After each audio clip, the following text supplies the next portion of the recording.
sou Sebastião Camargo. Esse é mais um programa O Despertar da Consciência. É uma alegria imensa tê-lo como parceiro, como irmão de alma, como trabalhadores do Cristo sobre a luz do ensino universal dos Espíritos. Quando falamos do ensino universal dos Espíritos, estamos falando de uma filosofia transcendente, de uma ciência imanente e de uma moral consequente. Porque o Espiritismo começou como uma filosofia, perguntas e respostas. Para que houvesse a comprovação do que fora respondido, precisou da ciência de investigação dos fatos. E após a comprovação dos mesmos, precisava-se de um código de ética e moral para colocá-los na vivência. Porque quando falamos de ética, estamos falando de um conjunto de normas, de regulamentos. Quando falamos de moral, é esses regulamentos, essas normas na atitude, na ação. Porque se estamos falando do ensino universal dos Espíritos, ele não tem cercas, ele não tem cerceamentos, ele não tem imposição. O Espiritismo, como ensino universal, qualquer um, letrado ou não, cristão ou não, tenha ou não a crença, pode recebê-lo. Ele caminha com o progresso e jamais será ultrapassado. Ele assimilará sempre todas as doutrinas saídas do domínio da utopia, transformada em verdades práticas. Se assim não fizer, ele se suicidará. Isso é o próprio Kardec em A Gênese, no item 55 do capítulo 1. E se a ciência demonstrar que ele está equivocado em um ponto, modifica-se este ponto, porque diante de fatos não existem argumentos. Se novas revelações chegar ao nosso conhecimento, pela ciência, pela filosofia, pela religião, que nós chamamos de moral, ele vai analisar e, se for verdades práticas, porque se for uma informação filosófica, precisa da comprovação científica para que depois possamos incorporar o conteúdo sem desconfigurar a base. E também é uma doutrina eterna, segundo Allan Kardec. Então ela não começou com ele e muito menos terminou com ele. Ele próprio afirmou, está na Revista Espírita, que parece que foi reservado à sua época juntar os fragmentos ou alguns fragmentos em partes.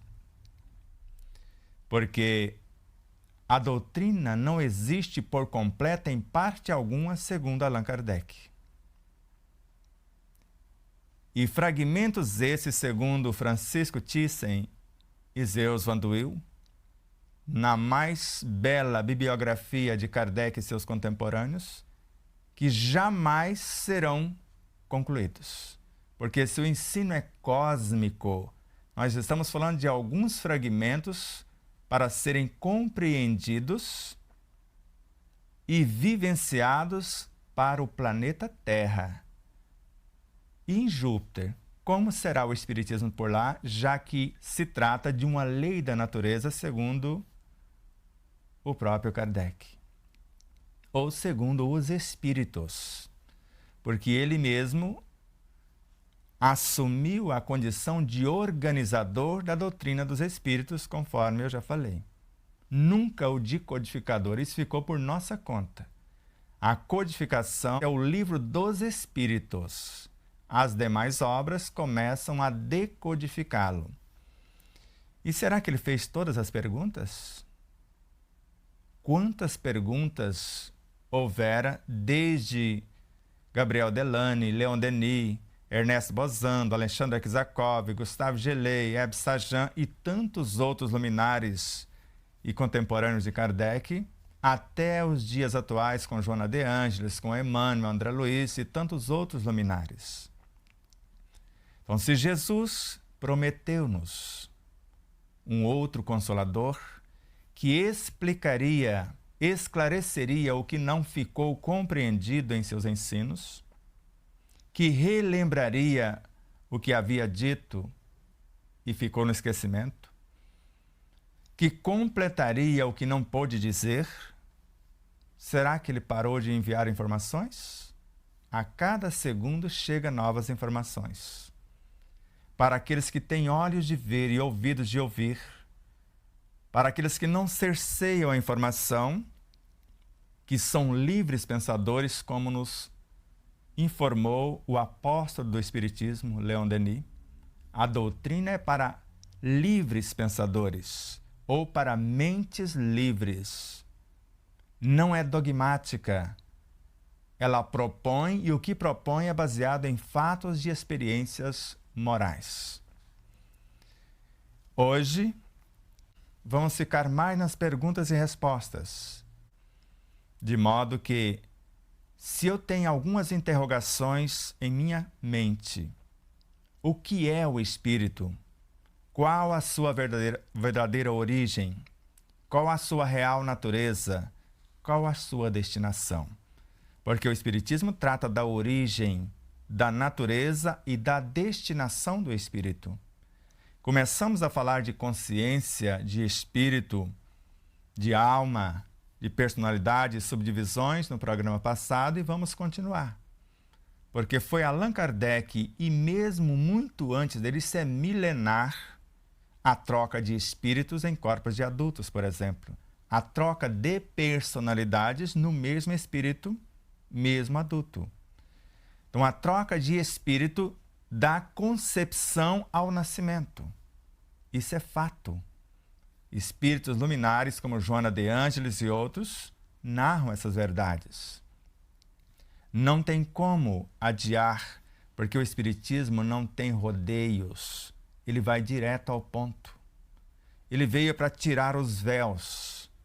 Agora, quem compreende? Aqueles que se moralizam, conforme consta na questão 18 da obra O Livro dos Espíritos. O homem penetrará um dia no mistério das coisas que lhe são ocultas? Sim, à medida que ele se depura.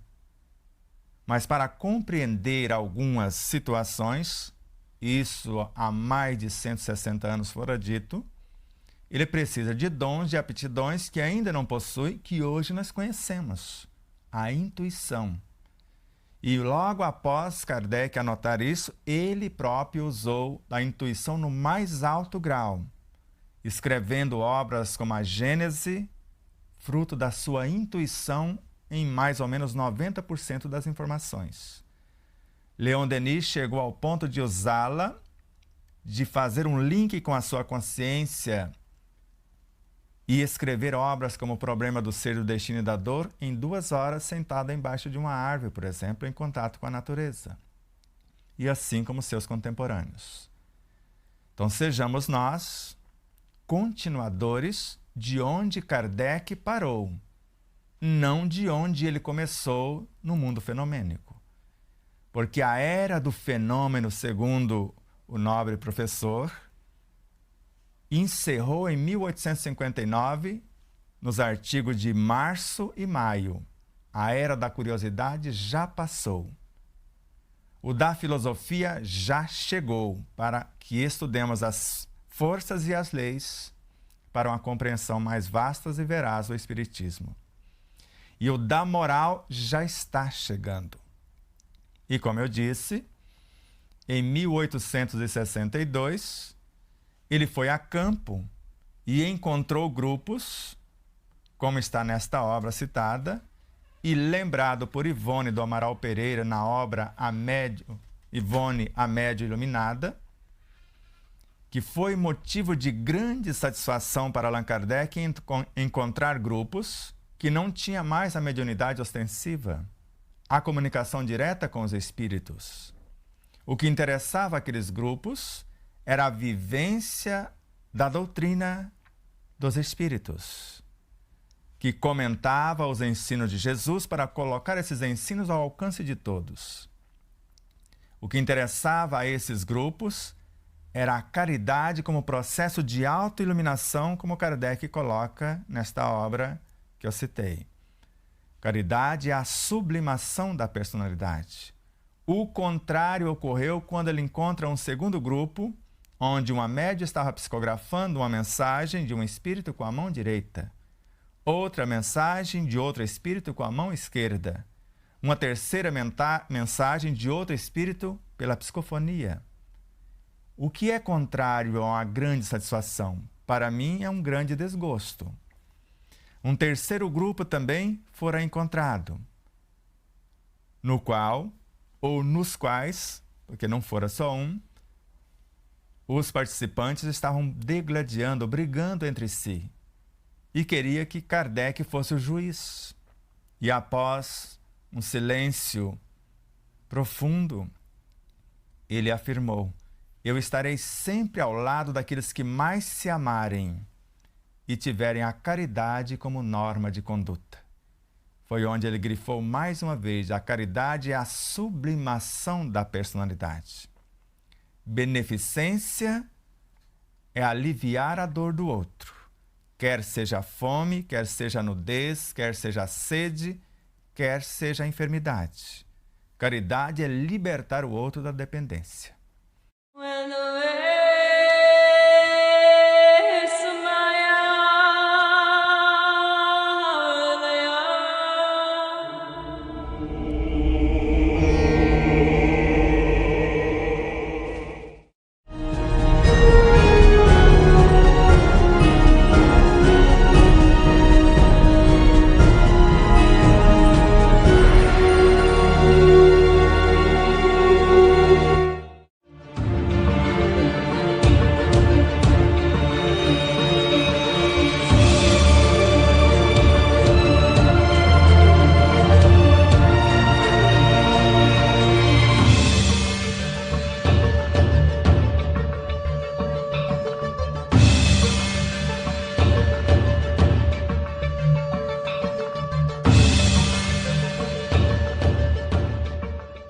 Doutrinas e conhecimento trazem a explicação lógica e racional de que somos seres de outros planetas. Botou entre aspas, anjos caídos. O que a doutrina, de uma forma mais contemporânea, tem a dizer sobre isso? Aí eu complemento. Você nos falou que o ensino universal dos espíritos, que não tem fim, o que nós estamos tentando alçar voo seriam deste plano terrestre, né? E aí você falou em Júpiter, quem sabe nós temos que aprender muita coisa. E diante dos estudos que nós fizemos, nós descobrimos que na revista Espírita falando que uma alma encarnada aqui, se encarnasse em Júpiter, ela seria um animal doméstico. Tamanha a dificuldade que ele teria lá.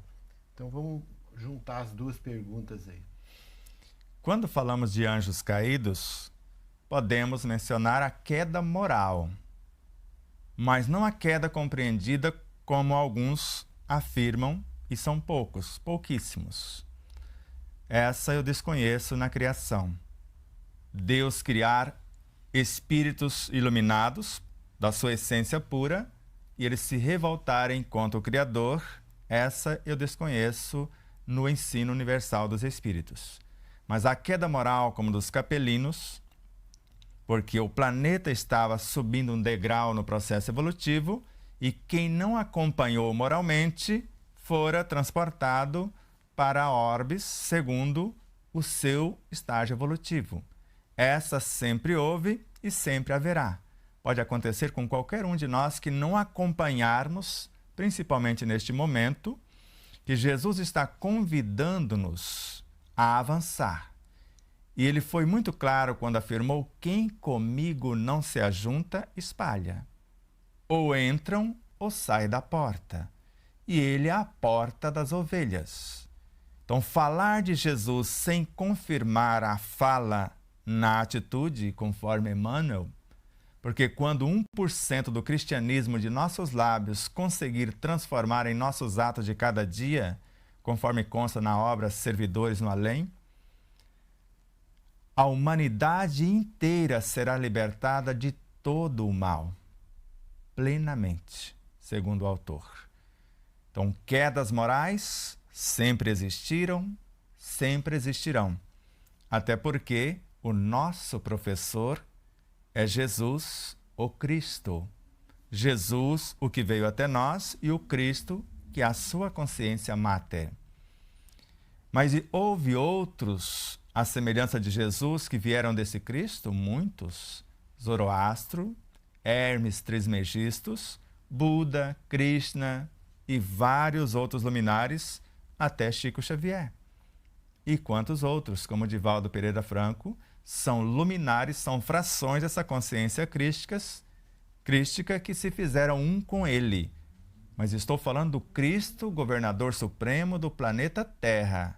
Não estou falando do Cristo que governa Júpiter, nem o que governa Marte, nem o que governa o sistema solar, nem o que governa uma constelação menor, nem uma maior, nem uma galáxia, nem uma nebulosa menor, nem uma maior, nem um universo, nem uma dimensão. Porque há incontáveis Cristos, e nós já sabemos disso com Emmanuel, José Herculano Pires e Francisco Cândido Xavier. Eu estou cheio de dúvidas e vou fazer algumas perguntas para você, já que o público tem as respostas também. O que você entende acerca da alma como um projeto do espírito?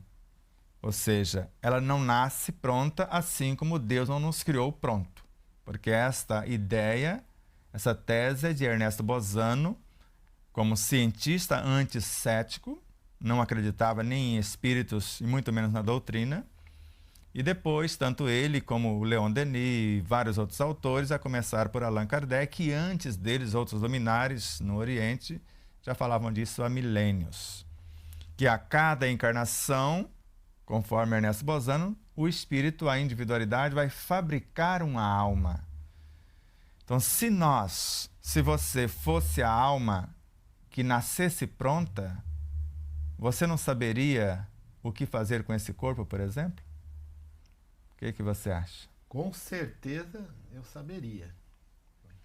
Porém, eu estou me construindo como alma, possivelmente sendo um ponto de luz desse espírito, dessa individualidade, mas começando nas suas primeiras experiências. Aí tem dificuldade na condução até mesmo do próprio corpo, né? Mas é possível, né, como um ponto de luz que ela possa acessar. Depende da vontade, do desejo sincero. Mesmo com toda essa dificuldade, essa nova aluna na condução, no mínimo, do corpo físico, ela teria até uma certa facilidade. Numa das perguntas que nós conversamos, eu perguntei para você assim, se o que eu tenho para uma condução do meu corpo físico, espiritual, mental, se eu teria tanta dificuldade assim. Porque nós sabemos que pode haver, como foi falado no programa 1, o espírito imaturo, que também tem a dificuldade na condução dessa alma encarnada. Aí você me respondeu que para viver numa paz e numa harmonia, o conhecimento necessário que nós podemos acessar seria facilmente uma condução tranquila. Então vamos relembrar alguns autores. Será que Allan Kardec estaria equivocado quando afirmou que o homem, o que está encarnado, é um pequeno mundo? Ele disse pequeno mundo. O diretor é o espírito. O princípio dirigido é o corpo. O corpo representa para o espírito a sua criação, do qual o espírito seria Deus. De modo que o menor movimento de uma célula no corpo, o espírito sabe e cataloga cada um dos movimentos segundo as funções de cada célula. Isso, Allan Kardec. E, ao mesmo tempo, se ele coloca o espírito como um Deus que criou o corpo, quando o corpo dá problema, ele não sabe consertar? Agora, deixa o Allan Kardec aqui e vamos ver o seu fiel pupilo. Tanto antes como Jerônimo de Praga, ao lado de Jan Hus, que foi outra etapa de Kardec, reconhecemos tanto a presença de Jan Hus como uma outra vivência, e agora o próprio Leon Denis, lá como Jerônimo de Praga, agora aqui fiel escudeiro outra vez. E na obra O Problema do Ser, o Destino da Dor, de ordinário, o que está aqui não passa de uma fração desse eu profundo, desse espírito que é o Deus que criou o corpo. E quando o corpo apresenta uma problemática, como está nesta obra citada, que estava morrendo por negligência, por descuido, por desleixo ou por ignorância de quem estava conduzindo. E a outra personalidade do mesmo espírito que assume usou essas palavras no plural. Estou assumindo porque nós precisamos desse corpo. Quem está no comando não está se alimentando adequadamente e quando alimenta não sabe absorver os nutrientes. E fica durante 4 anos consertando o corpo. E depois, antes de entregar o comando, manifesta uma segunda, ou melhor, uma terceira, porque a que estava no corpo, a que reassumiu, ou que assumiu para consertar, que ignorava a existência das duas, mas era do mesmo espírito, e foi intitulada de moleque, tão frágil que ainda era. Não estava nem no nível daquela que deixou o corpo ir à falência.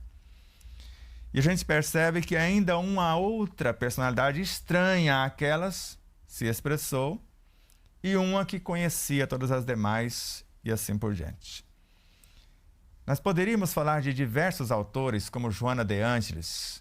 O que encarna é um ponto de autoconsciência pura. Mas eu te pergunto, uma semente é o que há de mais puro no interior de um fruto, no galho de uma árvore. Pelo menos é o que eu consigo vislumbrar numa árvore frutífera. Quando ela nasce, ela sabe ser árvore? Ela mesma não sabe. Alguém vai governá-la, e nós sabemos que é um elemental que já fora planta um dia. Está lá com Allan Kardec, o espírito das flores, que gerenciava os sabores, os odores, as cores, os perfumes. Então tinha alguém coordenando. Então alguém precisa lembrar que ela pode ser árvore. Então a função do espírito na atual encarnação, conforme vemos com o próprio Jerônimo de Praga, após gestar como árvore mãe uma semente chamada Leon Denis, agora ele traz ela para a Terra, para a encarnação. E ele próprio foi o mentor durante 50 anos na gestação, educação e preparo desta alma. Só quando pronta, ele afasta, outros se aproximam como Joana d'Arc, Sorella e outros amigos para lhe servir de parceiros. E eu poderia citar um número enorme de outros seres. Joana de Ângeles afirmando, como eu disse na outra apresentação, na obra Dias Gloriosos, que nós alteramos não apenas a manifestação do DNA, que nós chamamos de fenótipo, nós alteramos também o genótipo, toda a programação. Ou seja, se eu herdei um material onde na consciência desse DNA, no genótipo, está que eu vou desenvolver um câncer, eu não sou obrigado a isto. Eu posso alterar totalmente esta programação, conforme também consta em André Luiz, em Missionários da Luz e outras obras, e ser herdeiro de mim mesmo, porque Leon Denis, voltando na obra O Problema do Ser, o Destino e da Dor, ele narra com toda clareza, assim como André Luiz, na obra Evolução em Dois Mundos. Não somos criaturas imaginárias como se fossem confeccionados num paraíso de papelão. Nós nos fizemos através dos milênios. André Luiz acreditando que gastamos 1 bilhão e 500 milhões de anos do princípio inteligente até o homem, que foi a cifra daquele momento. Porque naquela obra ele foi claro quando afirmou que o sistema nervoso do corpo humano começou nos crustáceos. Joana de Ângeles acrescenta mais um ponto neste conto e na obra Iluminação Interior traz à baila que a informação que o sistema nervoso começou na seiva das algas verdes nos leitos oceânicos. Isso é o ensino universal dos espíritos que eu conheço, que você conhece. Não a coisa estanque que uns querem que eles sejam. que qualquer coisa fora isso seria chamada pureza doutrinária. Fora de Kardec, e olha que tem gente afirmando que Emmanuel foi obsessor de Francisco Cândido Xavier. Eu conheço um Emmanuel que foi, sim, mas não o Emmanuel que conhecemos. Um Emmanuel falso que, num dado momento, achou uma brecha e, mesmo sendo Chico Xavier, começou a escrever algumas coisas estranhas. Mas quando o Emmanuel, verdadeiro, achou também uma brechinha, ele anota uma frasezinha: Chico, o dia que eu destonar de Kardec, fique com Kardec. E Chico acorda. Então nós precisamos ler as obras de André Luiz, por exemplo, e ver a evolução do pensamento do autor dentro das obras, assim como de Joana de Ângeles, como nós já estudamos. Do próprio Emmanuel, que aqui afirma tal coisa, do próprio Kardec, que em determinado momento ele refaz o seu pensamento e tem a coragem de dizer que os espíritos não sabem tudo. Não é porque eles ditaram a codificação como livres pensadores, como filósofos, cientistas, religiosos, que são donos da verdade.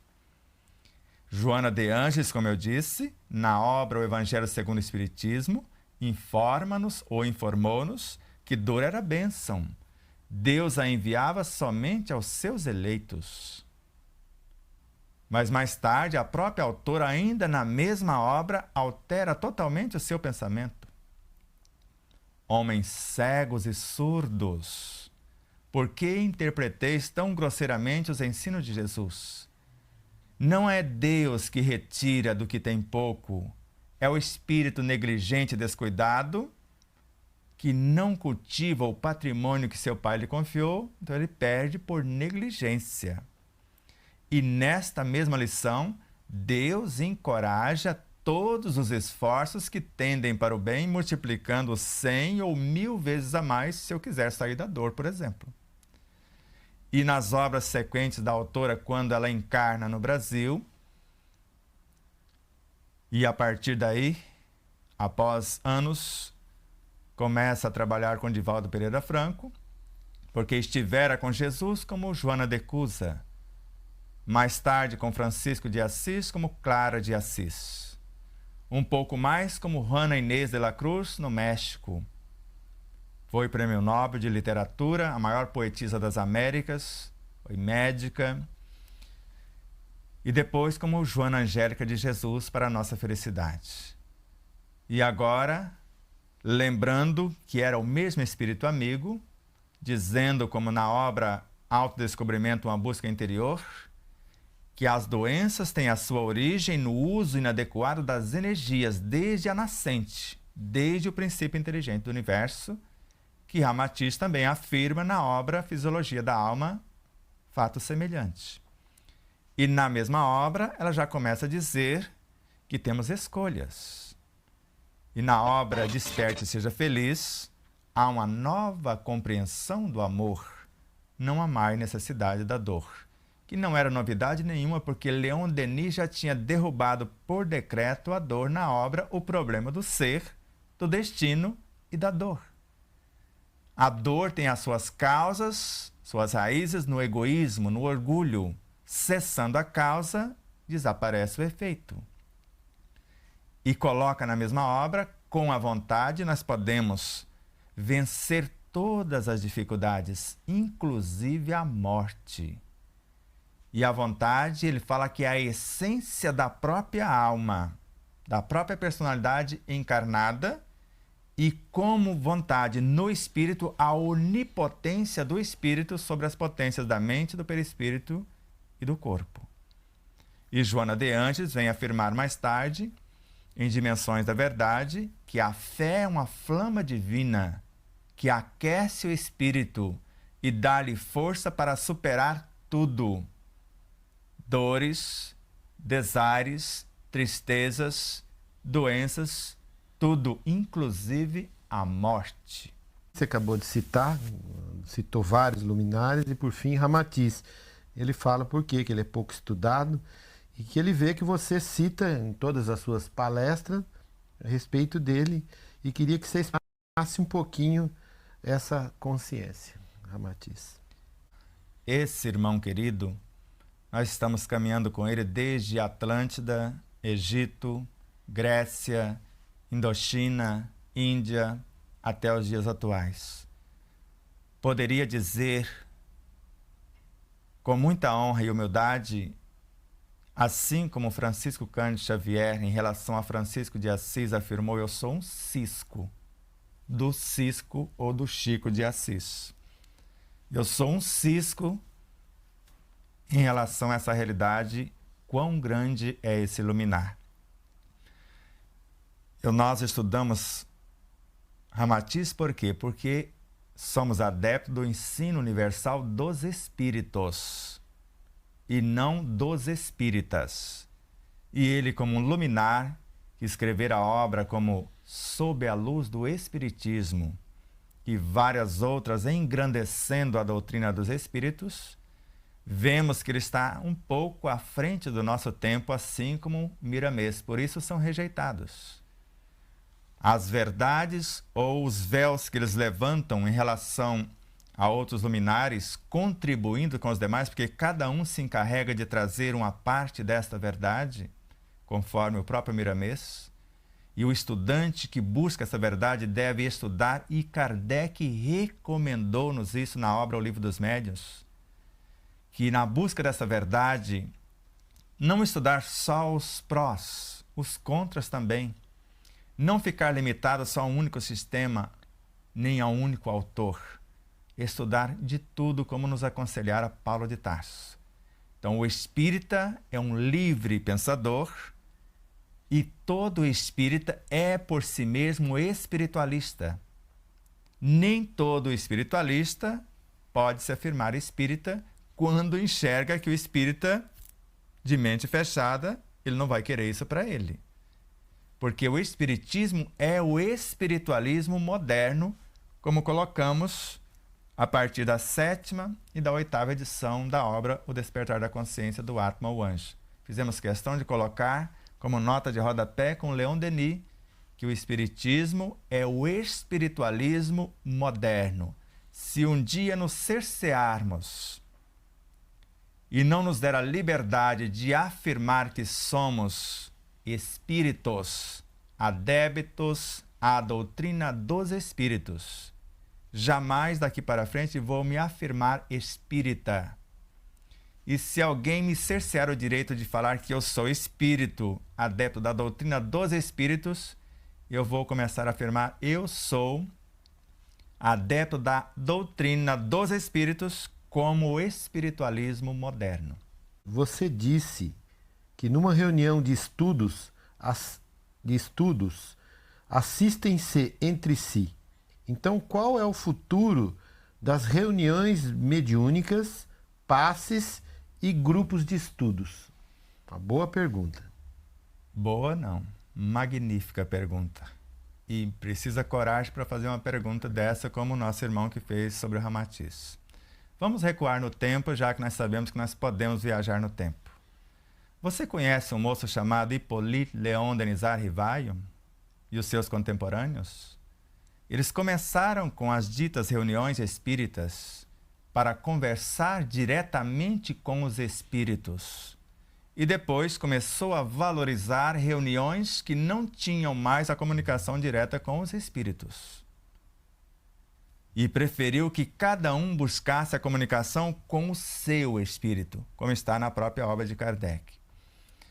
A reunião de desobsessão foi extinta com Kardec na sua época. Então, o que o Luiz falou, ou o que você falou, que nas reuniões de estudos nos assistimos entre si, está na Revista Espírita de novembro, no primeiro artigo de 1868, com Allan Kardec. Numa reunião de estudos, nós nos assistimos entre si, encarnados com encarnados. Ele não falou de passe, que ele já viu que não funcionava também, eu já volto lá. Assistimos espíritos mais necessitados do que nós, desencarnados, com certeza, porque entre si somos nós encarnados. E somos assistidos por seres mais iluminados do que nós. está numa única lição. Pior do que os obsessores, foi onde ele parou com as reuniões das obsessões, ou de desobsessão, são as nossas más inclinações, são elas que os atraem. Um militar que apresentou para ele, acusando os espíritos.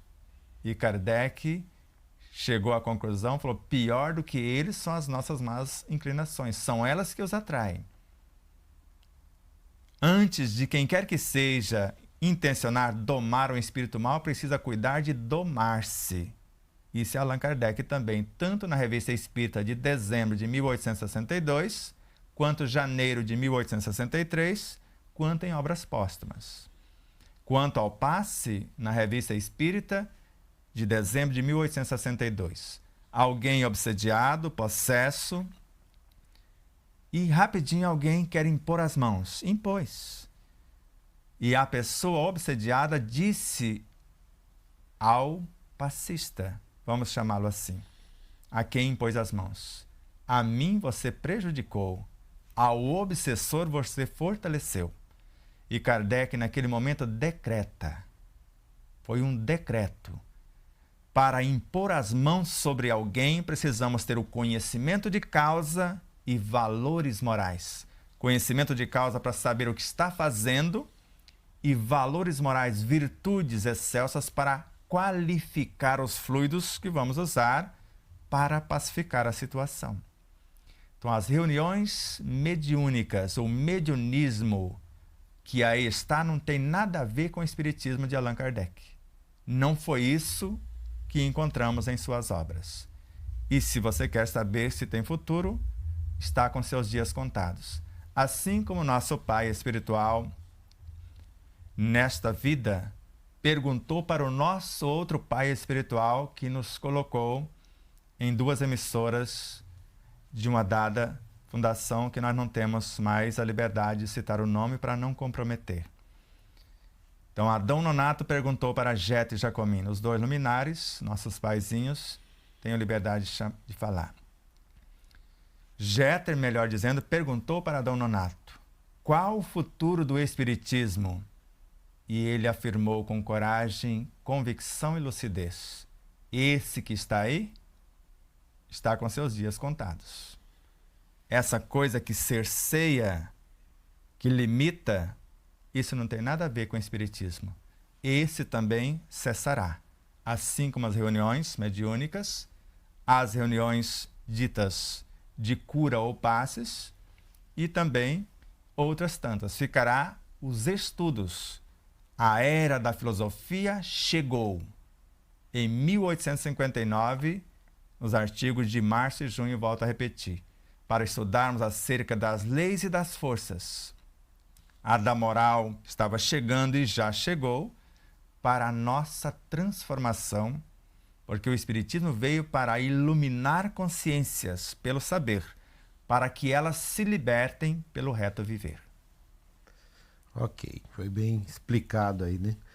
E a Ana Paula Marques Fraga, ela dá uma consideração, não é nenhuma pergunta. Ela fala, Sebastião, tenho estudado bastante, escuto suas palestras e de outros irmãos, e tenho tentado ao máximo modificar minhas ações para usar com consciência e responsabilidade.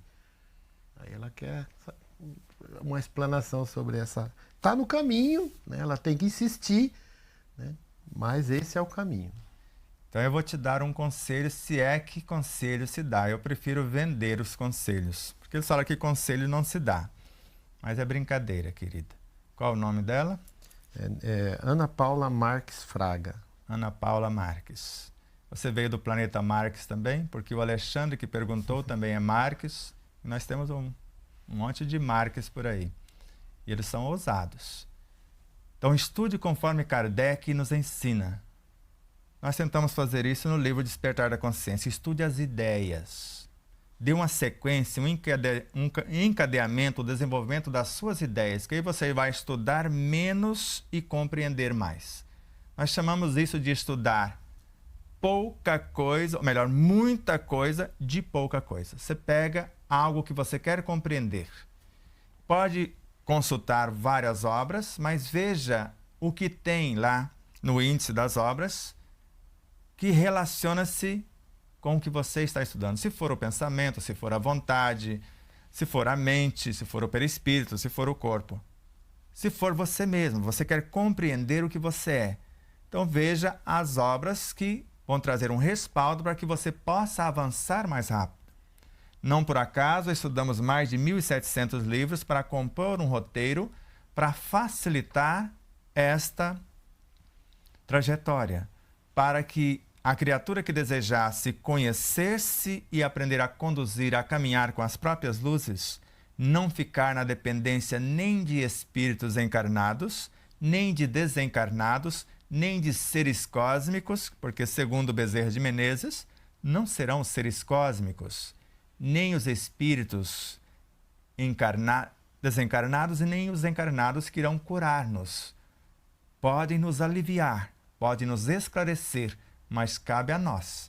E você que está investindo em você, esse é o caminho. Conhece-te a ti mesmo e conhecerás essa verdade, que é você. O reino de Deus está dentro de nós. Se o reino está, Deus e o Cristo também estão. E segundo Allan Kardec, a doutrina dos espíritos existe para nos levar ao encontro do Deus e do Cristo que existem em nós. Uma vez encontrando-os, não precisaremos mais de doutrina. Sebastião, os seres do corpo podem expulsar a alma encarnada? Se sim, tem a permissão do Espírito Deus minúsculo? Então, dentro da minha família, eu já tive um caso, não foi uma expulsão, mas meu pai, ele tinha um mal de Alzheimer e nos últimos anos dele assumiu uma criança ali, um serzinho, para aproveitar aquele corpinho bom dele e ter as suas experiências. Eu sabia que não era ele mais ali. E o Sebastião também tem várias experiências e vai explanar esse assunto. Veja, Luiz, Kardec não fala que o espírito é o Deus do corpo? O corpo é da alma ou do espírito? Então, quem tem autoridade sobre o corpo é o espírito. E no Livro dos Espíritos, na questão 455, Kardec não dissocia a alma do corpo. E ela olha para um lado, vê o seu espírito, e olha para o outro, vê o corpo, e os laços no plural. O laço perispiritual que liga a alma ao corpo, e o laço perispiritual que liga a alma ao espírito, à sua consciência. E veja que interessante. O espírito conversa com o corpo, que o compreende. Ele passa um recado para o corpo. E o corpo passa um recado para o espírito. Eles se comunicam e se entendem. E a alma não sabe nem o que está acontecendo. E Lancelin, na obra ditada por Miramês, organizada por Lancelin, psicografada por João Nunes Maia, chamado Iniciação, Viagem Astral, ele narra, Miramês, que o corpo tem autoridade para expulsar a alma que não está contribuindo com a sua evolução. Isso é um fato, porque quem está tirando a alma do corpo, na realidade, é o espírito, porque ele dá essa autoridade ao corpo, que é um ser. José Herculano Pires, numa palestra que nós colocamos, uma fração dela em nosso livro, em 1979 ainda, 1974, muito tempo, ele fala que quando nós encarnamos, nós nos ligamos a um outro ser que não é o nosso próprio ser, é o ser do corpo. Ele é o nosso médium. Se eu contribuir para a sua evolução, porque ele evolui até se confundir com o perispírito, conforme está no item 24 do capítulo 4 do Evangelho segundo o Espiritismo. Agora, se a alma não está contribuindo para que ele evolua até se confundir com o perispírito, ele tem o direito de trocar de alma, de trocar de comando. E o perispírito, que é a sua destinação, vai sofrer transformações sucessivas se a alma não contribuir para isso, ela também pode ser tirada do cenário por ele. Porque ele vai evoluir até a completa purificação e ele, o perispírito, é a própria alma evoluindo.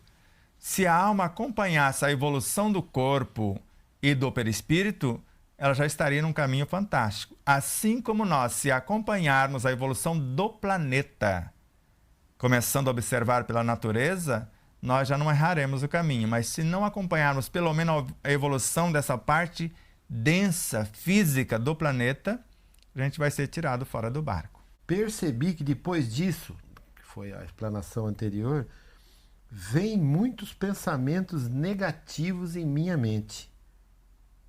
Angústias. Será que são minhas antigas personalidades não aceitando minha nova realidade ao qual me proponho? Então, um homem novo pedindo passagem e querendo transformar o homem velho. Nós colocamos isso também no livro com Joana de Ângeles. Então, quando nós começamos a trabalhar alguma coisa nova, segundo a autora, nós começamos a criar no consciente, que é o mundo mental, usando a nossa inteligência, valendo-se da nossa imaginação, consultando a nossa memória, e aí está o segredinho.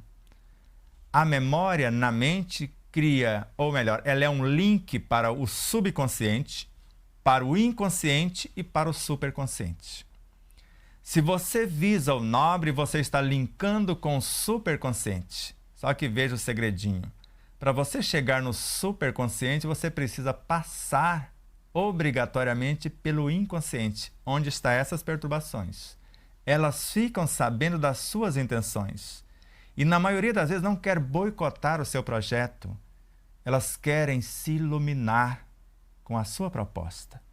E Joana de Ângeles narra que, com um diálogo amoroso com essas imperfeições morais, você vai transformar a subpersonalidade, que são essas perturbações, em superpersonalidade, que são virtudes.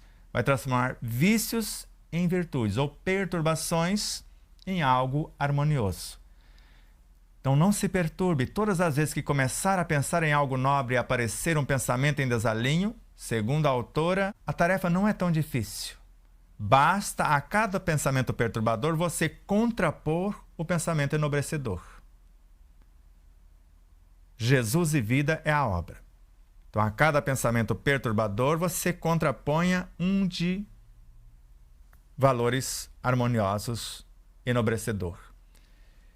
E assim que você começa a abraçar o pensamento perturbador com o pensamento harmonioso, com os sentimentos harmoniosos, ele se acalma, essa emoção se pacifica, esse pensamento se pacifica, essa sensação, o instinto, esse trauma, esse conflito, ou esse estado perturbador, seja lá o que for. E mesmo se for fora de você, porque se o seu ambiente é lúcido, se você está fazendo isso com lucidez, está respeitando as leis de harmonia e cultivando valores morais, jamais os chamados obsessores, nem de fora nem de dentro, adentram esse cenário. Eles vão esperar você construir no consciente, em conexão com o seu superconsciente, algo para reconfigurar o seu subconsciente que comanda o universo perispiritual e físico, define o seu comportamento e vai pacificar e iluminar o inconsciente por sua vez. Então você está criando algo no consciente, que é a mente, usando a sua inteligência, o seu pensamento como capacidade criativa, a imaginação para dar forma à sua criação, as virtudes, os seus sentimentos para dar vida. Você vai criar condicionamentos novos, hábitos novos, instintos novos e vão transferi-los para o subconsciente. E vai repaginar, ressignificar a coisa por lá. E assim que a coisa se acalmar por lá, esse inconsciente vai começar a receber substratos, porque o subconsciente, em parte, é fração do inconsciente e, em parte, é do superconsciente. Então, você, em conexão com o super, iluminou um tanto mais o sub, que vai pacificar o inconsciente, e todo o trabalho dessa pacificação e iluminação, você vai aprimorar virtudes e vai levá-las de volta ao superconsciente. Você sai do superconsciente com 2 talentos e chega lá com 4. Sai com 5 e volta com 10. É mais ou menos assim o processo. Ela fala que já tem um tempo, já pouco tempo, que ela está nesse trabalho de orientação, né, do processo de autocura, na conversa com esses órgãos. Mas recebeu um diagnóstico para retirada desse órgão. O que eu faço? Se acalme. É justo quando você intenciona curar o órgão, a causa vem à tona. Esse é um dos processos da homeopatia, por exemplo. O terapeuta, o homeopata, o médico, ou seja, alguém que apenas fez o curso e não é médico, porque só por fazer um curso de homeopatia você não é médico, não é médica. Então ele visa, com o semelhante, atrair o semelhante. Então, com uma forma vibracional que é do próprio terapeuta, usando a essência mãe, né, dos vegetais e dos minerais, vai na causa fazer a eclosão da causa perturbadora do órgão.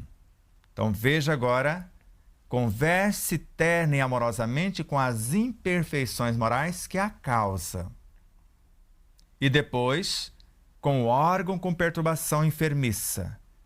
Com as imperfeições morais, você vai convidá-las a mudar o curso de enfermidade para a saúde, de desespero para a esperança, de tristeza para a alegria. E o órgão você vai envolvê-lo em vibrações de amor, num diálogo terno e amoroso, e vai convidá-lo à normalidade, a que volte à normalidade, que volte ao estado de harmonia, o estado de saúde, que é o estado natural dele.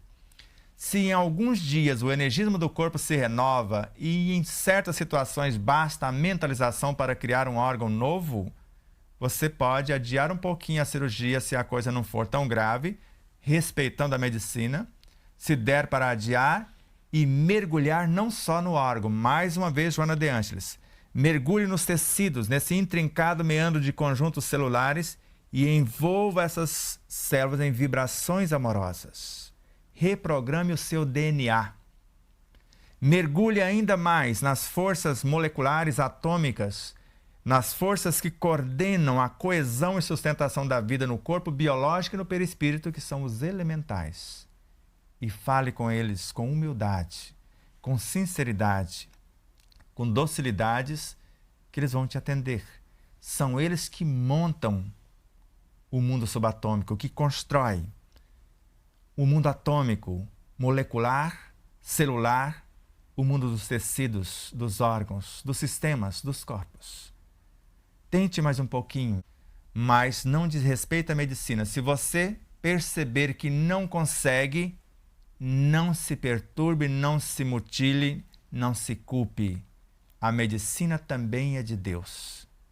É melhor entrar na vida espiritual faltando um órgão do que perder toda a vida num processo perturbador de consciência culpada depois. Então faça o seu melhor, o seu máximo. Se Deus encoraja todos os esforços que tendem para o bem, multiplicando 100 ou 1000 vezes a mais, você vai ter essa potência em seu favor para reconstruir.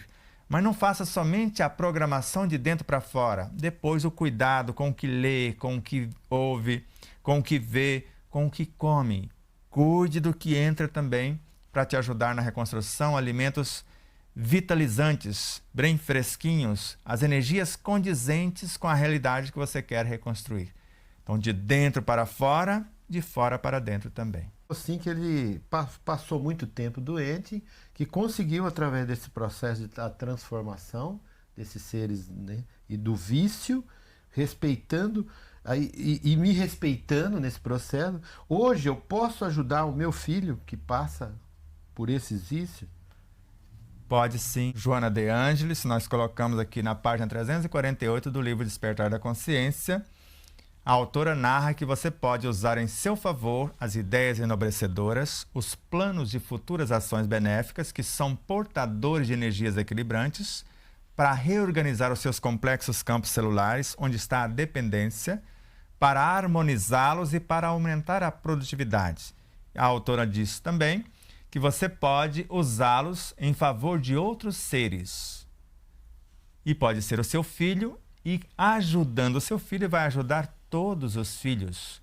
quando um ser se ergue em oração, principalmente o amor de um pai pelo um filho, de uma mãe pelo um filho, já ergue consigo a humanidade inteira, mesmo sem pensar no filho. Então imagine a potência de um pensamento bem arquitetado, conforme Kardec em Obras Póstumas. Você vai se conectar com todas as suas vivências, com todos os seres dentro de um mundo e com todos os seres em todos os mundos. Leon Denis narra que se esse pensamento, se essa vibração for perseverante, for amorosa, você não se esmorecer, convicto da postura, energias enobrecedoras, você vai gravar na essência consciencial do ser mais refratário, do ser mais incrédulo, do ser mais fora de sintonia que você possa conhecer esse raio de entendimento para ajudar não só o seu filho, mas de preferência todos os filhos.